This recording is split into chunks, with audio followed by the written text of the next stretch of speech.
So for the last talk of the morning, although we actually are just into the afternoon, I'm delighted to welcome our speaker, Dr. Alastair MacGilchrist, for the keynote lecture. Now, normally I would give a little talk about the person whom the lecture was named after, but fortunately for you all, and also for me, is because Alastair worked with Anne Ferguson, he will be giving a personal introduction of her. So it is just for me to introduce him, to say he's a consultant gastroenterologist and hepatologist at the Royal Infirmary of Edinburgh and has been since 1992. He's Vice Chair of SHAAP, which is the Scottish Health Action on Alcohol Policy, and a Scottish Royal College's organisation tackling Scotland's alcohol problem. Dr. MacGilchrist is a former president of the Scottish Society for Gastroenterology and therefore is ideally placed for his lecture today, Tackling Scotland's Alcohol Problem, Doing What Works. So I hand over to Dr. MacGilchrist for a bit more information and then sit back to listen to his talk and help field the questions. Thank you. Hello, my name is Alastair MacGilchrist. I'm a liver specialist at the Royal Infirmary in Edinburgh. I'd like to extend my welcome to all of you who are attending this year's RCPE Gastroenterology Symposium. I would like to say welcome to Edinburgh. I'm sorry I can't do that, but I hope you're appreciating the online learning. I'm delighted to have been asked to deliver this year's Anne Ferguson lecture entitled Tackling Scotland's Alcohol Problem, Doing What Works. Anne Ferguson was an inspirational gastroenterologist who worked at the Western General Hospital in Edinburgh. She was my first consultant when I came to Edinburgh as a junior doctor in the mid-80s.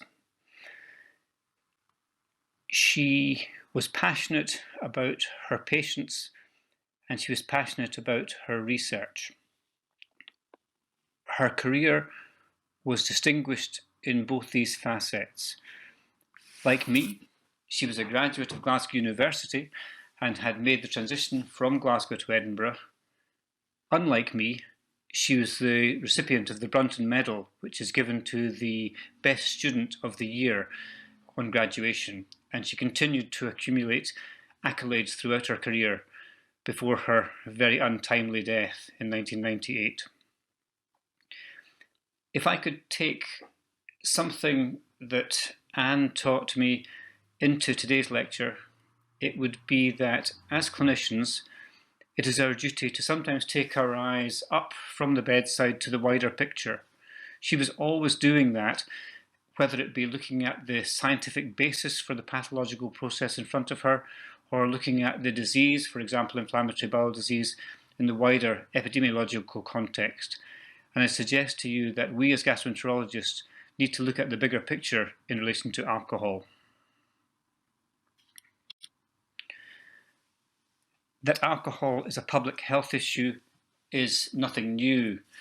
Many of you will be familiar with William Hogarth's famous etching Gin Lane, which amazingly is from over 250 years ago.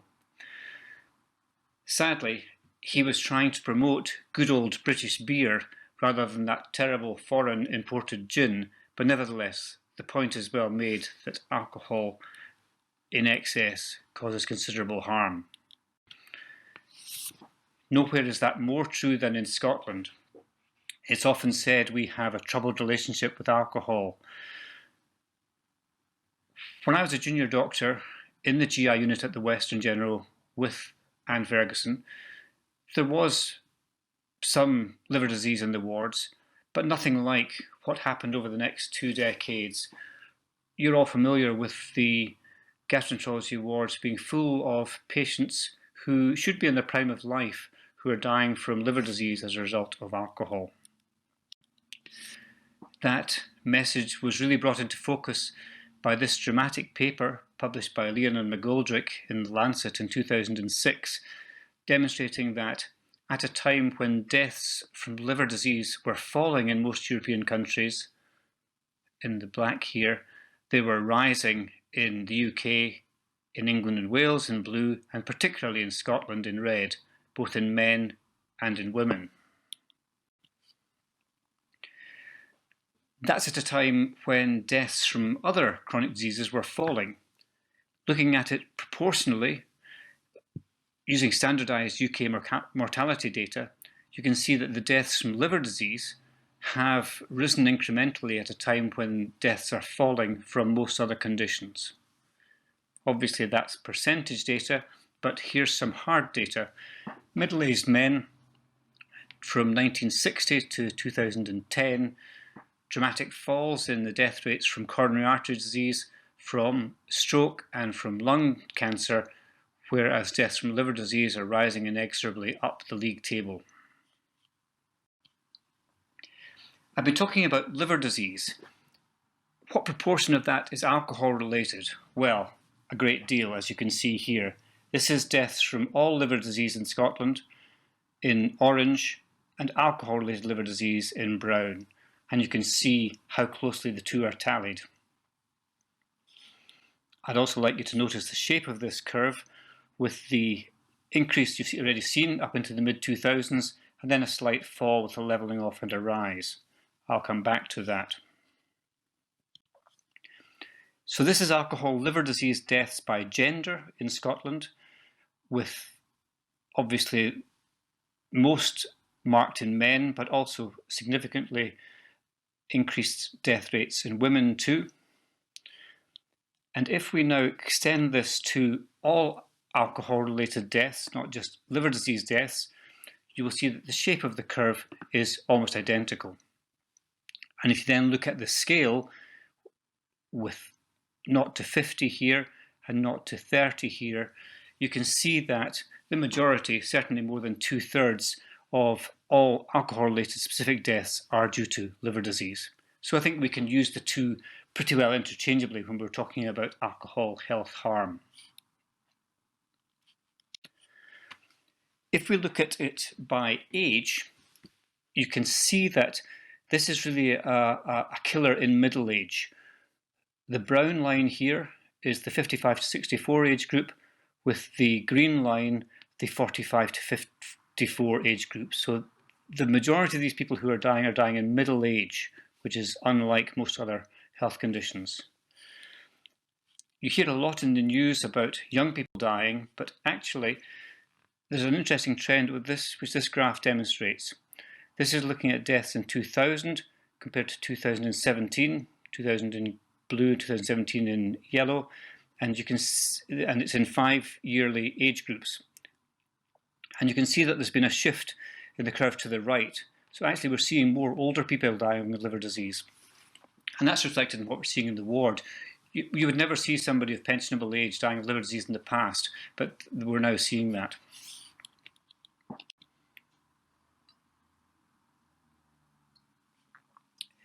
If we now look at it from the point of view of deprivation, we see some pretty worrying figures. This is the SIMD, the Scottish Index of Multiple Deprivation, dividing the country into 10 deciles, with 1 being the most deprived in the yellow and 10 being least deprived in grey, and over the same time scale. And you can see that alcohol deaths are dramatically higher in the most deprived group. You are several times more likely to die an alcohol death if you live in a deprived area than if you live in an affluent one. This, like so many other things, is a disease of deprivation.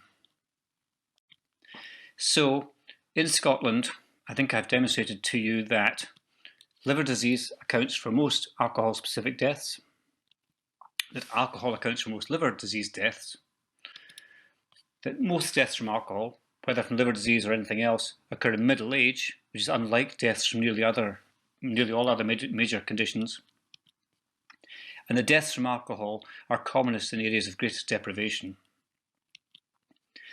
Deaths from alcohol rose dramatically in Scotland from 1990 until 2005. They fell from 2005 to 2012, and they're now rising again. What does this mean in actual numbers? Well, in 2018, the last year for which we have data, 1,100 people died in Scotland of an alcohol-specific death. If you like, that's 2 football teams dying every week, or a death every 8 hours. But in fact, the true death toll from alcohol is greater than that. These figures I've been showing you are for alcohol-specific deaths. That's conditions which are wholly due to alcohol, with, of course, alcohol-related cirrhosis being the exemplar. But there's lots of conditions where alcohol makes a contribution: road traffic accidents, suicide, cardiovascular disease, cancer. I think sometimes we tend to forget that alcohol is a Class A carcinogen and makes a small but significant contribution to certain common cancers such as breast cancer and colorectal cancer. So that the last year for which these so-called alcohol attributable deaths was documented in Scotland was 2015, and in that year there were over 3,000 deaths. So the death toll is very much higher than that 1,000 which we often see quoted. Why is this? Well, it doesn't take a genius to work it out. This is a very old slide, but I think it demonstrates it better than any others I've seen. There's been an inexorable rise in alcohol consumption, demonstrated here in the light grey, and that follows very closely and inversely a fall in price, not a fall in absolute price obviously, but a fall in price relative to income. Alcohol has of course got more expensive over the decades, but income has increased far more, so that alcohol is more affordable now, much more affordable now than it was when I was a boy. Excuse me. People talk about the affordability index, which is the same thing. And if you plot that against alcohol harm, in this case we have the hospital admissions due to alcohol, you can see that there's a close relationship. As the alcohol becomes more affordable, in red, the admissions rise inexorably. So the important lesson is that as we consume more alcohol, more harm is done, and that we consume more alcohol when it costs less. These are very close and reliable relationships, and they should drive our policies. So the same month that in 2006, January 2006, that Lancet paper with those Everest graphs of deaths from alcohol were published, that other esteemed Scottish publication, the Sunday Mail, chose for its front page on the 3rd of January, "Our booze is cheaper than water." And it was. A can of Tennent's lager cost less than a bottle of mineral water. Alcohol was really astonishingly cheap. It's perhaps no surprise that we were drinking a lot of it and causing harm. They did their own affordability index. You won't be able to read this, but it's looking at common drinks, spirits, beer, etc., and demonstrating that in relative terms they were several times cheaper in 2006 than they had been a generation before. And the biggest culprits were cheap vodka, or are cheap vodka, and particularly cheap white cider, Frosty Jacks, White Lightning, and the like. So, faced with these problems, what are we going to do about it? Well, actually, we know what to do about it. There is very good evidence on what works and what doesn't work in controlling alcohol consumption and alcohol public health policy. WHO has very good information on this. This is one of their informatics, and you can see that they have what they call their best buys. Regulate alcohol distribution, that's licensing. Restrict or ban advertising, or increase prices. These are really the big three most effective measures. There are other things you can do that can help, whether that be strengthening your drink driving laws, improving labelling, collecting better data, etc. It's important to know what doesn't work. Education in schools, sadly, is not very effective.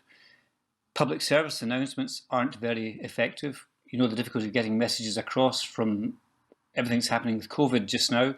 And importantly, voluntary regulation by the alcohol industry does not work.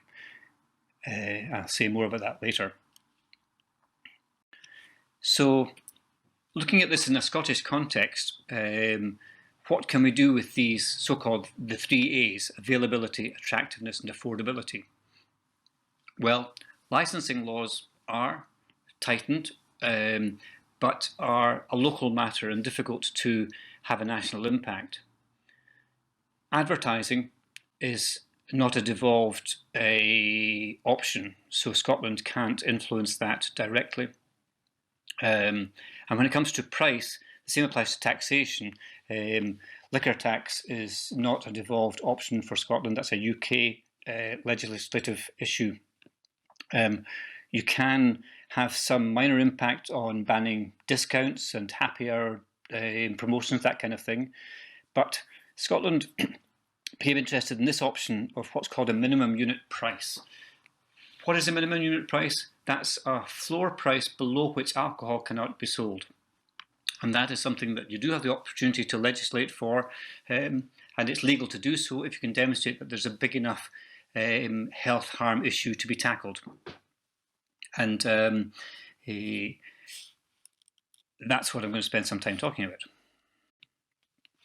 But it's important to understand that when Scotland brought in their framework for action to change Scotland's relationship with alcohol in 2009, it wasn't just about minimum unit price. They brought in a ban on multi-buy discounts in the supermarket, and that actually did cause a demonstrable fall in alcohol consumption. They improved alcohol treatment services. You might not notice that because they're still not brilliant, but surprisingly they're better than the national average, the international average. They did introduce some effective measures in terms of treatment, such as alcohol brief interventions in primary care and in antenatal and in emergency services, and these are still running. They banned happy hour promotions, and as you know, they reduced the drink driving limit in Scotland from 80 milligrams percent to 50 milligrams percent, closer to the European average than the UK at the time.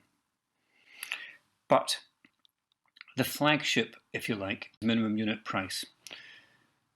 You have to understand that the people who are drinking the heaviest are drinking the cheapest as well, and that's why this is such an attractive, targeted measure, as opposed to taxation, which is a more blunderbuss tool, which is often mitigated by discounts which the traders introduce. I think that this is an important graphic. This is the UK figures. So roughly speaking, 15% of the country are teetotal, 60% drink in moderation, 20% drink more than they should, and 5% drink a lot more than they should. But when you look at the actual alcohol consumed, it's really astonishing. 70% of the alcohol drunk, more than two-thirds, is drunk by that 25% of heavy drinkers. And indeed 30% of all alcohol consumed is drunk by that 5% who are drinking harmfully. I think that this demonstrates why voluntary control by the alcohol industry can never work. They have a fundamental conflict of interest in that their job is to sell alcohol. If everybody were to drink responsibly, as the alcohol industry claimed to want, then this group here would disappear. Sorry, pointer not working. This group here would disappear, and there would be a calamitous, from their point of view, fall in alcohol consumption.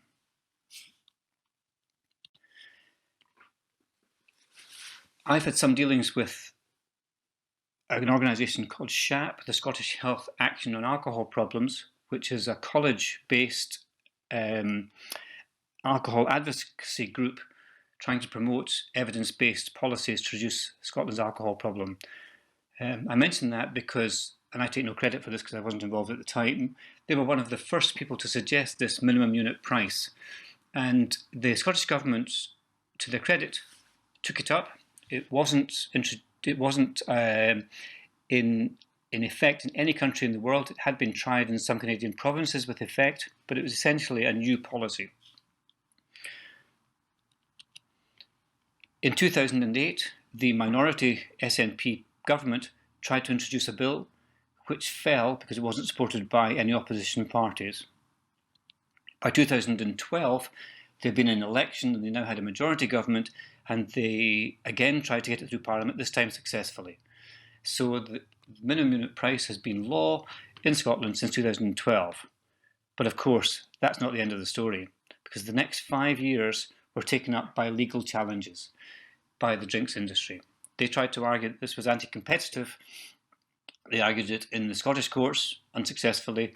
They took it to the Supreme Court, the Court of Appeal, unsuccessfully. They took it to the European Parliament, unsuccessfully. They said they had to go back to the local courts, took it back to the Scottish court, unsuccessfully. Astonishingly, they appealed again and lost. 5 years, 5 court cases, 5 losses, or wins, depending whose side you're on. Now, obviously, that's much time lost and many lives lost, but we are where we are.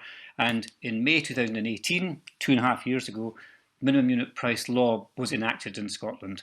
It became illegal to sell alcohol below a price of 50 pence per unit. Now, you've seen this graph before. What's been happening over those years? Well, quite a lot's been happening.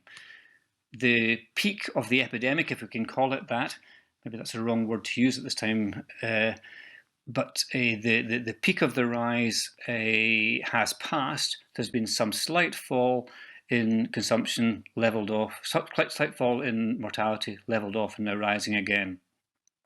What's been happening?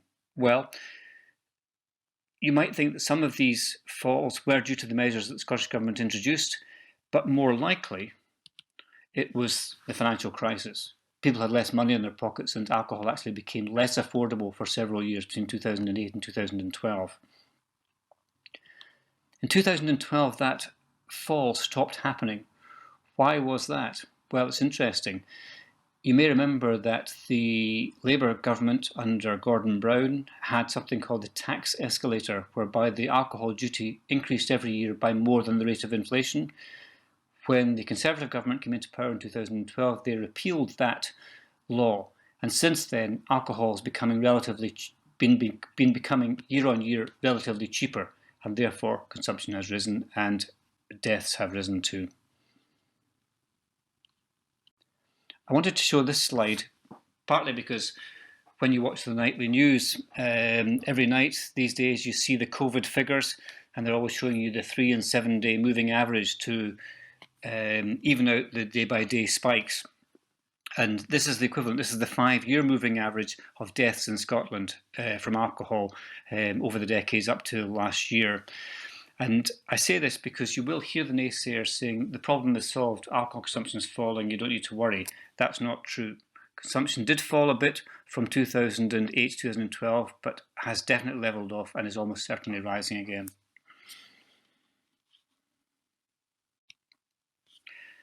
Clearly, it's important that we evaluate the impact of minimum unit price, and Public Health Scotland has a specific body called MESAS for monitoring and evaluation Scotland's alcohol strategy to do this, and it has 4 strands.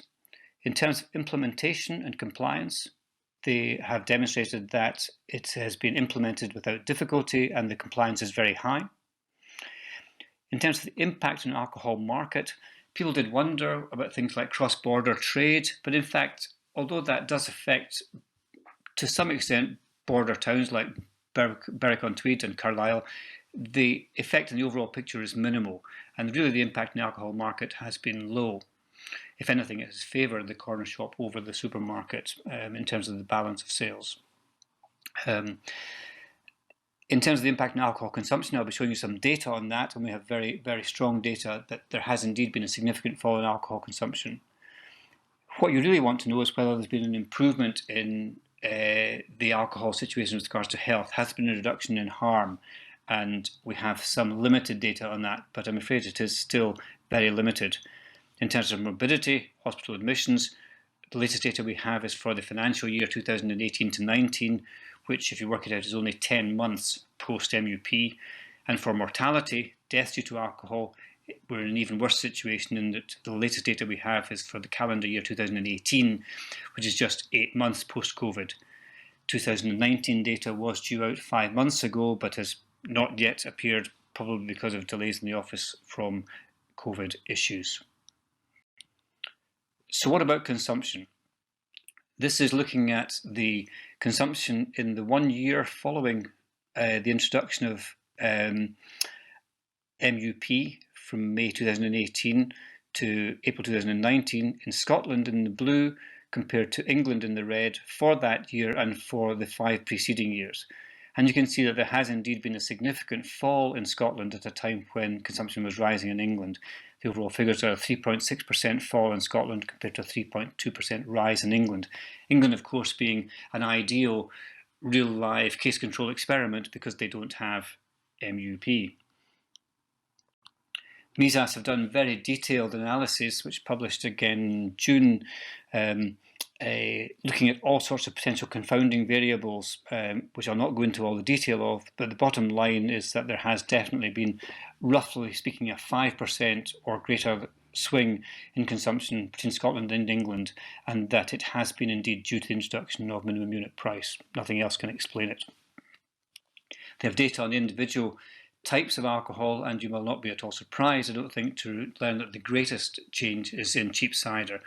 The consumption of cheap cider has fallen by over 17%, or cider overall, from 17% in Scotland at a time when there's been an 11% increase over the corresponding time in England.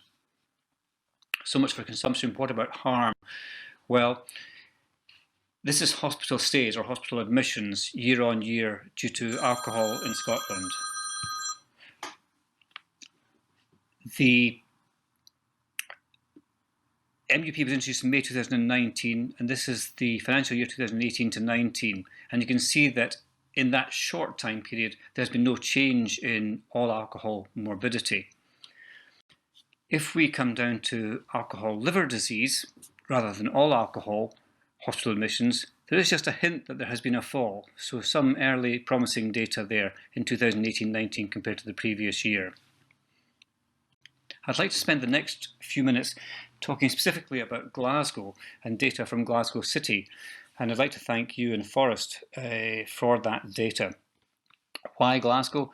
Well, there's a big problem in Glasgow, and if we can't demonstrate an improvement there, then we're in trouble. So this is looking at morbidity, admissions, mortality, deaths in Scotland as a whole, in orange, in 3 cities, Edinburgh in yellow, Dundee in grey, and Glasgow in blue. And you can see that hospital admissions due to alcohol are much higher in Glasgow than the national average, and sadly deaths similarly are much higher than the national average. Interestingly, it looks like between 2017 and 2018 there was quite a fall in deaths due to alcohol in Glasgow City. And indeed that's true. In the year of 2018, there were 146 deaths compared to 186 deaths the previous year. That's a fall of 21%. Interestingly enough, that is despite the fact that in that year, by chance, a larger than usual proportion of the deaths occurred in the first 4 months of the year. 40% of the deaths in 2018 in Glasgow City were before the introduction of MUP, usually expected to be a third in those 4 months. So it does look like something happened in the second half of 2018 in Glasgow. Glasgow and Edinburgh are very different cities, as you well know. The blue areas are the areas that are the least deprived, the most affluent, and the red areas are those which are the most deprived, the least affluent. And you can see that Edinburgh is dominated by blue and Glasgow is dominated by red. The city of Glasgow is a very deprived part of Scotland and of the UK.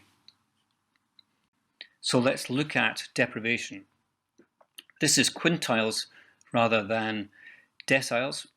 That's fifths, with 1 on the left here being the most deprived and 5 on the right being the least deprived. And the first thing to notice is that in Glasgow, the vast majority of deaths are occurring in the most deprived areas. The different coloured bars are year on year, with green being the latest 2018 data. And you can see that in 2018, in the most deprived area, although there were still a lot of deaths, there were a lot less than in the previous year. Something interesting happening in relation to gender. On the top line here in orange, I can just get the pointer, we have all deaths in Glasgow City due to alcohol. Then this is male deaths falling and female deaths less but not changing. This is mainly due to reduction in male deaths. What are they dying or not dying of? Well, blue K70, that's the alcohol liver disease codes. And so there's been a significant fall in the liver disease deaths and a fall, but less so in non-liver disease deaths. So this reduction in deaths in Glasgow City was most marked in men with liver disease living in the most deprived areas. Is that MUP? One would hope so. What can we conclude so far? There's been a significant fall in alcohol consumption since the introduction of MUP, most dramatic for cheap cider. We do not yet have a full year morbidity or mortality data post-MUP. There has been no apparent immediate effect on all alcohol morbidity. There's been a fall in alcohol liver disease admissions, and there's been a fall in alcohol deaths in Glasgow City, particularly in men in highly deprived areas with liver disease. So, what can we conclude?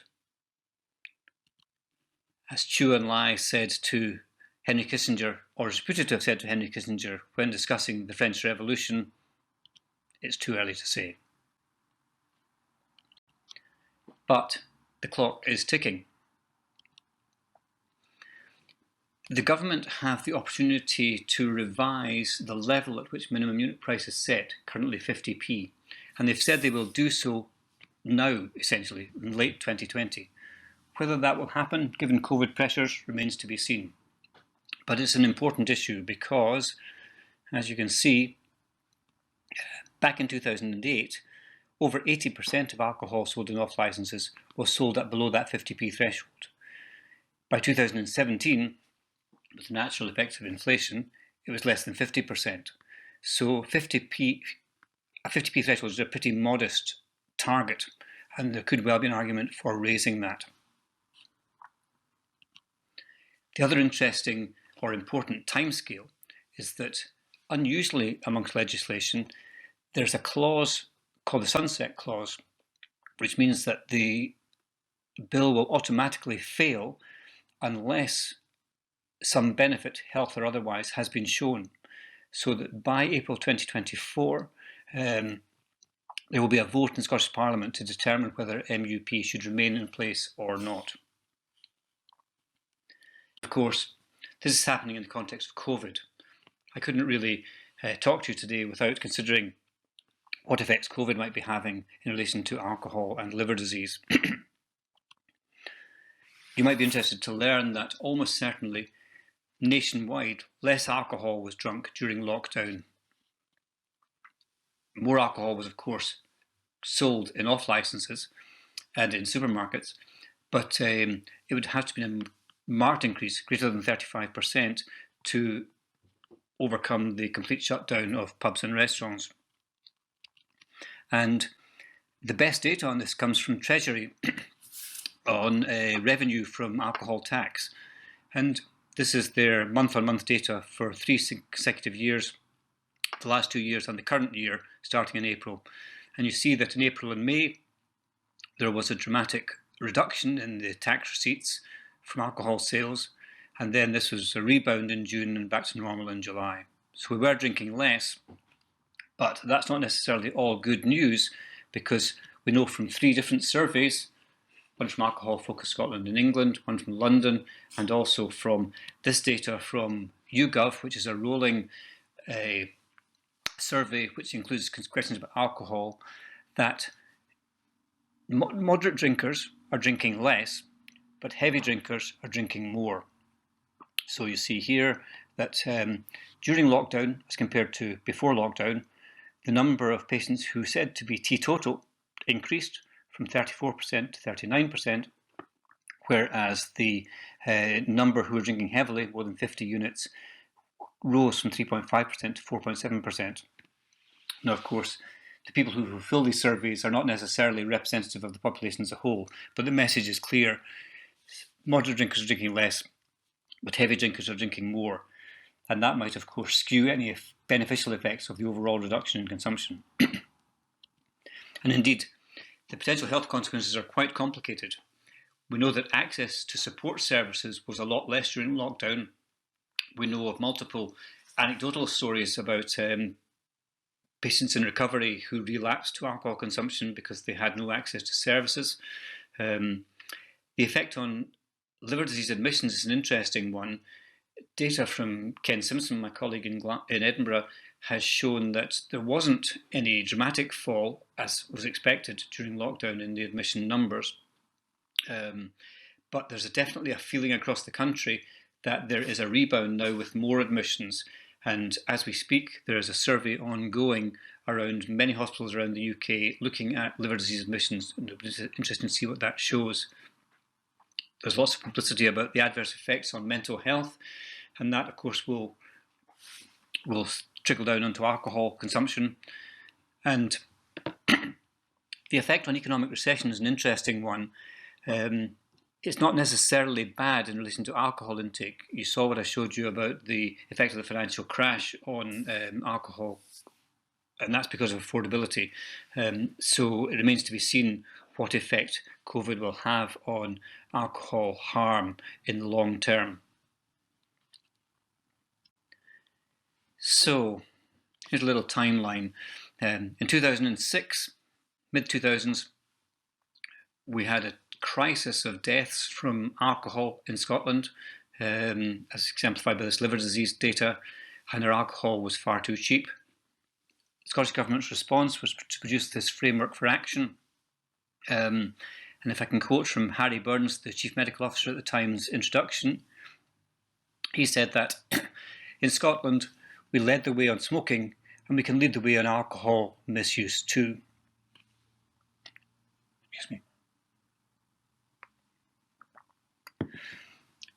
How are Scotland viewed in terms of their policies internationally? Well, in 2016, Scotland were the first recipient of the European Award for Reducing Alcohol Harm. And in the citation, as well as mention of the battle against minimum unit price, they emphasised that there was a comprehensive range of evidence-based alcohol policies. And they said this: Scotland is recognised as an international beacon for evidence-based alcohol policies. That's nice. Bringing you up to date, we now have a new alcohol framework to update the 2009 one. There is, of course, the importance of the MUP evaluation. There is hope to strengthen licensing laws, to influence advertising, although that is still a UK issue, and to improve the scandalous lack of labelling or incorrect labelling on alcohol products. There has been a ripple effect. MUP is now law in Wales. It's law in Ireland, but hasn't been enacted yet. There's a striking lack of any progress in England, I'm sorry to say. And as I've said, we don't quite know what the effect of COVID will be. SAFER is the acronym for the WHO's worldwide policy to try and reduce alcohol harm. It is a worldwide problem, and I'd like to think that we in Scotland are trying to do our bit to improve matters. Finally, I'd like to thank my grandson Robbie for making this cartoon for me.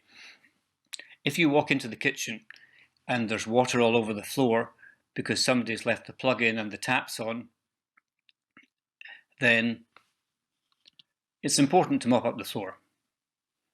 As a gastroenterologist and hepatologist, that's what I've been doing all my working life. That's what you're all doing every day, looking after your patients. But I'd suggest to you that it's also important to turn off the tap. Thank you very much. Thank you very much indeed, Alastair, for that, well, literally sobering talk. Seeing the graphs and the patterns and hearing the story is very interesting, and it strikes me that it actually is the work of lobbying groups, which may well be people like SHAAP, interacting with government, that actually can really make a difference. But without implementation and things that the government are doing, doctors on their own, it's very difficult. So Dr. Bala has asked, what do you think clinicians in England can do to learn from the Scottish examples? Good question. I think that my colleagues in England are, to say they're in despair is probably a bit of an exaggeration, but they do feel as if they're banging their heads against a brick wall currently with regards to the Westminster policies. I suppose if I was being selfish about it, the longer that the difference remains, the better is the social experiment for demonstrating what's happening in Scotland compared to England. But I think that the natural progression will be that I would say within 2 or 3 years, minimum unit price will come in place in England. I think it's almost inevitable that the UK will have a coordinated approach. It's inconceivable that we could get to a situation in 5 years where alcohol consumption in England is higher than it is in Scotland, and that's the way the graphs are going. And I think that the government will have to act. Thank you very much. The one thing I was also thinking about, the conundrum of the highest death rate is in the poorest areas, and yet increasing the price of alcohol should penalise those areas more than those with better incomes in the less deprived areas. Do you see a drop in those in the least deprived areas as much as the drop in those in the most? Yes, I mean, there is this sort of conundrum whereby actually more alcohol, more people drink alcohol in affluent areas. But that's partly because actually in deprived areas, you may not be aware of this, but they have the highest proportion of teetotalers. So a smaller number of people drink, and those that do drink far more. But I think the crucial thing is that thing about the price. They're drinking the cheap alcohol. So minimum unit price is extraordinarily well targeted to